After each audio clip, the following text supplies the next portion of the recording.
तो ये लगता है। ये गीत संगीतकार मदन मोहन की काबिलियत का एक नमूना है, लेकिन मदन मोहन की काबिलियत के साथ रफी साहब की विलक्षण आवाज का संगम हुआ तो इतिहास बन गया।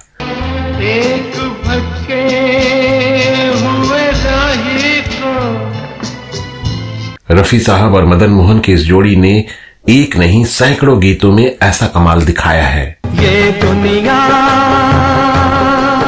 ये महफिल। इस अद्भुत संगीत रचना में न ताल वाद्य है, न अन्य साजों का शोर, सिर्फ रफी साहब की आवाज है।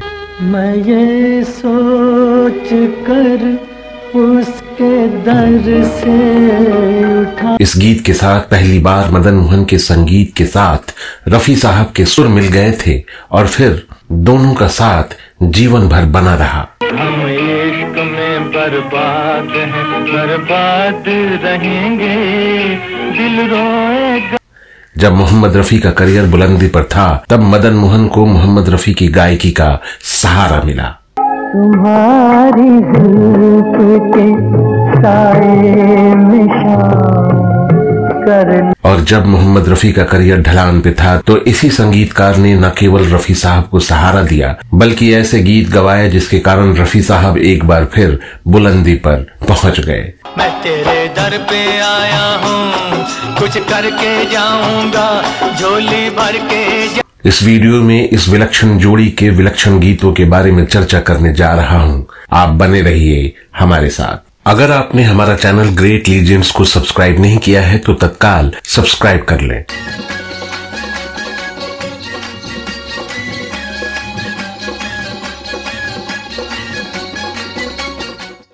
नमस्कार दोस्तों, मैं हूं आपका दोस्त और होस्ट विजय पांडे और आप देख रहे हैं गीतों और फिल्मों हस्तियों पर आधारित अपना पसंदीदा चैनल ग्रेट लीजेंड्स। दोस्तों, मदन मोहन और मोहम्मद रफी साहब की जोड़ी की विलक्षणता का फिल्म हंसते जख्म के इस गीतों में बखूबी झलकती है। तुम जो मिल गए हो तो ये लगता। फिल्म संगीत की दुनिया में यह गीत प्रयोग था। इस प्रयोग धर्मी गीत में बोल, धुन और गायकी के बराबर का मौका दिया गया है।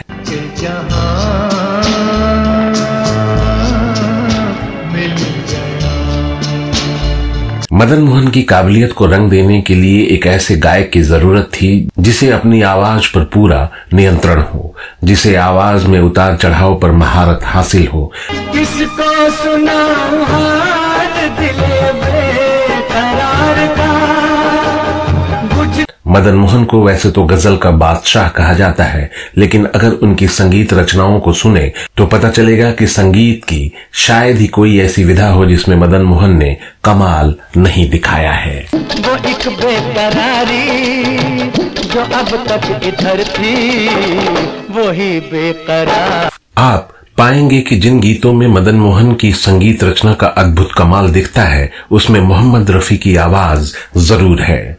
मैंने गाहें तेरे चेहरे से हटाऊं क्या। मोहम्मद रफी हिंदी फिल्मी जगत के संगीतकार के रूप में उस समय उभरे थे जब रफी साहब पार्श्व गायन के क्षेत्र में स्थापित हो चुके थे। क्या सुनाऊं मैं दिलरुबा तेरे सामने में। तभी मदन मोहन भी मनोभावनाओं को प्रतिबिंबित करने वाली पहाड़ों, भव्य और फूलों जैसी कोमल रफी साहब की आवाज की तरफ आकर्षित हुए। उन्होंने पहली बार जिस फिल्म में संगीत दिया वो फिल्म थी आंखें। बस इसी फिल्म में दोनों के सुर मिल गए। हम बर्बाद रहेंगे, हम बर्बाद रहेंगे इश्क में। मोहम्मद रफी ने मदन मोहन के लिए कुल मिलाकर 156 गाने गाए। यही है तमन्ना तेरे दर के सामने। मदन मोहन ने रफी साहब को न केवल उस समय थामा जिस समय रफी साहब का करियर बुलंदी पर था, बल्कि उस समय भी सहारा दिया जब उनका करियर उतार पर था। बर्बाद मोहब्बत की दुआ साथ। फिल्म चिराग की यादगार गजल तेरी आंखों के सिवा दुनिया में रखा क्या है के लिए सुरीले और मधुर संगीत का सृजन केवल मदन मोहन ही कर सकते थे और मोहम्मद रफी जैसे गायक ही उसे गा सकते थे। तेरी आंखों उसके सिवा दुनिया में रखा क्या। हीर रांझा फिल्म में अपनी प्रियतमा की जुदाई में पागल हो चुके रांझे पर फिल्माया चरम निराशा और बिछोह का यह गीत, ये दुनिया ये महफिल मेरे काम की नहीं, शायद रफी साहब के अतिरिक्त कोई अन्य गायक इतनी खूबसूरती से नहीं गा सकता था कि सुनने वाले का दिल दर्द में डूब जाए। काश भूल जाऊं मगर भूलता नहीं। चेतन आनंद की फिल्म हकीकत का यह गीत अन्य गीतों से बिल्कुल हटकर है। मैं ये सोचकर उसके दर से उठा था, मैं ये सोच कर उसके दर से उठा। मदन मोहन की इस अद्भुत संगीत रचना में न ताल वाद्य है न अन्य साजों का शोर। हवा लहराता आता था दामन। सिर्फ मोहम्मद रफी की आवाज हिमालय की बर्फीली और वीरान पहाड़ियों पर अपने देश की रक्षा के लिए तैनात उस भारतीय जवान की वीरान जिंदगी का अकेलापन रफी साहब की आवाज के जरिए दिल को छू लेता है। मगर उसने रोका न उसने मनाया। फौजी होने के कारण उन्होंने कई सर्वश्रेष्ठ देशभक्ति गीत बनाए क्योंकि वो इस भावना के साथ कहीं अधिक गहराई से जुड़े थे। हो के मजबूर मुझे उसने बुलाया होगा। हकीकत का देशभक्ति गीत अब तुम्हारे हवाले वतन साथियों भारतीय संगीत का एक मील का पत्थर है जो आज भी लोगों को देश के लिए कुर्बानी देने का जज्बा भर रहा है। कर चले हम फिदा जानतन साथियों अब तुम्हारे। मदन मोहन घर परिवार से मीलों दूर सरहद पर दुश्मनों से अपने देश को बचाने के लिए सैनिकों की भावनाओं और मनोव्यथा को आसानी से समझ सकते थे क्योंकि वह खुद फौजी थे। संगीत की दुनिया में आने से पहले मदन मोहन सेना के लेफ्टिनेंट के पद पर काम कर चुके थे। तभी उन्होंने होके मजबूर मुझे उसने जैसे गीतों की स्वर रचना की। होके मजबूर मुझे उसने बुलाया होगा। यह गीत हमारे जवानों को श्रद्धांजलि है। उनकी ऐसी अनेक बेहतरीन रचनाएं हैं। मदन मोहन फौज में काम करने के बाद आकाशवाणी लखनऊ में काम करने लगे। उन्होंने बाद में उस्ताद फयाज खान और उस्ताद अली खान जैसे महान गायकों से शागिर्दगी हासिल करने का सौभाग्य मिला, जिसकी बदौलत गजल की दुनिया में बादशाहत हासिल हुई। अपने करियर के शुरुआती दौर में वह दादा वर्मन के सहायक भी थे। मदन मोहन का जन्म बगदाद में हुआ था, जहां उनके पिता चुन्नीलाल कोहली इराकी पुलिस के महालेखाकार थे। कुछ समय बाद वतन वापसी हुई तो पिता उन्हें दादा दादी के पास छोड़कर बिजनेस के खातिर अलग अलग शहरों में घूमते रहे। अंग्रेजों से राय बहादुर की उपाधि हासिल कर चुके चुन्नीलाल नहीं चाहते थे कि बेटा गीत संगीत में समय बर्बाद करे, लेकिन सुरों की दुनिया ने इस संगीतकार को अपने साजों में उलझा ही लिया था। पंजाब के होने के कारण मदन मोहन ने पंजाबी लोकगीतों की अपनी रचनाओं में बेहतरीन उपयोग किया। हंसते जख्म की ये कवाली, ये माना मेरी जान में ये स्पष्ट देखा जा सकता है। ये माना मेरी जान मोहब्बत सजा है मजा इसमें। इस कव्वाली में रफी साहब के साथ पंजाबी लोक गायक बलबीर को गवाकर उन्होंने इस गीत को अविस्मरणीय बना दिया। चल के संभलना ना जाने।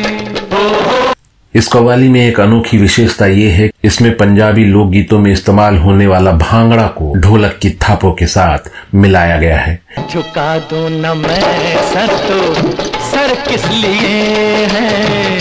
एक और फिल्म जिसके गीतों में मदन मोहन ने पंजाबी लोक संस्कृति का इस्तेमाल किया है वह है हीर रांझा। सूफियाना अंदाज वाले मदन मोहन के गीत ये दुनिया ये महफिल के साथ रफी साहब ने पूरा न्याय किया है।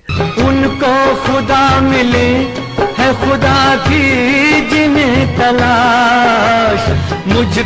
मदन मोहन ने 70 के दशक के मध्य में फिल्म लैला मजनू और फिल्म मौसम के लिए मोहम्मद रफी साहब की आवाज का इस्तेमाल किया। तेरे दर पे मैं तेरे दर पे आया हूँ कुछ करके जाऊंगा जो। एस.डी. बर्मन की तरह मदन मोहन ने भी युगल गीतों में लता की तुलना में मोहम्मद रफी साहब को उच्च स्वर पे रखा है।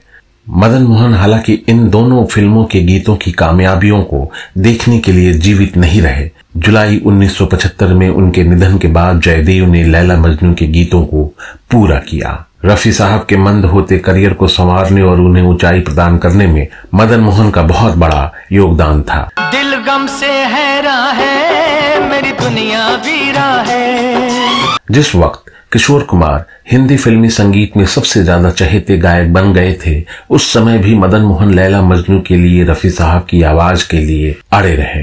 तेरे दर पे आया हूं और बर्बाद मोहब्बत की दुआ गाने बहुत हिट हुए और रफी साहब पर से असफलता का दाग धुल गया। टूटा हुआ इकरार वफा साथ ली। ये अजीब इत्तेफाक है कि अनेक अविस्मरणीय नगमे देने वाले रफी साहब और मदन मोहन दोनों का ही स्वर्गवास जुलाई के महीने में ही हुआ, लेकिन दोनों अपने पीछे छोड़ गए चिरकाल और आनंद देने वाला संगीत का भरपूर खजाना।